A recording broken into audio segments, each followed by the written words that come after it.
আসসালামু আলাইকুম প্রিয় শিক্ষার্থীবৃন্দ। কেমন আছো সবাই? আশা করি আল্লাহর রহমতে সবাই ভালো আছো। বন্ধ হতে যাচ্ছে স্কুলের অনলাইনে ক্লাস। কাদের ক্লাস বন্ধ হবে সেই সম্পর্কে আলোচনা করবে ইনশাআল্লাহ। ভিডিওটি সম্পূর্ণ দেখো।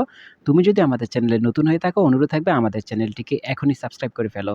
শিক্ষা প্রতিমন্ত্রী জানান, দেশের চলমান হাম এবং জ্বালানি সংকট প্রেক্ষাপটে স্কুল বন্ধের ব্যাপারে এখনো কোনো সিদ্ধান্ত আসেনি বলে জানিয়েছে প্রাথমিক ও গণশিক্ষা প্রতিমন্ত্রী ববি হাজ্জাদ। তবে সর্বশেষ আলোচনা থেকে প্রতিমন্ত্রী জানান, অনলাইনে ক্লাসের দিকে যাবে না প্রাথমিক ও গণশিক্ষা মন্ত্রণালয়। এর থেকে বোঝা যায় যে প্রাথমিক শিক্ষাকে অনলাইনে ক্লাসের আওতায় আনবে না, তাহলে তারা চেষ্টা করবে মাধ্যমিক এবং কলেজকে আনার জন্য। তিনি আরও জানান, সোমবার ৬ এপ্রিল দুপুরে প্রাথমিক শিক্ষা উন্নয়নসহ বিদ্যালয়গুলোর অবকাঠামোগত উন্নয়নের ব্যাপারে রাজধানীর বিভিন্ন বিদ্যালয়ের সরজমিন পরিদর্শন শেষে গণমাধ্যমে এমনটা জানান তিনি।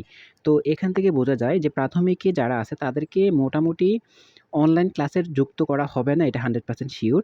তবে মাধ্যমিক এবং কলেজকে যুক্ত করার প্ল্যান চলতেছে। তবে এখানে অনেক কথা বাকি আছে। আমার কেন জানি মনে হচ্ছে যে অনলাইনে ক্লাসটা একেবারে বাতিল হয়ে যাবে। কারণ মেক্সিমাম স্টুডেন্ট এবং গার্ডিয়ান কিন্তু চাচ্ছে না যে অনলাইনে ক্লাস করুক তাদের বাচ্চা। তো সরকার চাইলেও আর হবে না, এরকম হয়তো বাচ্চারা স্কুলে যেতে চাচ্ছে, স্কুলে সশরীরে ক্লাস করতে চাচ্ছে।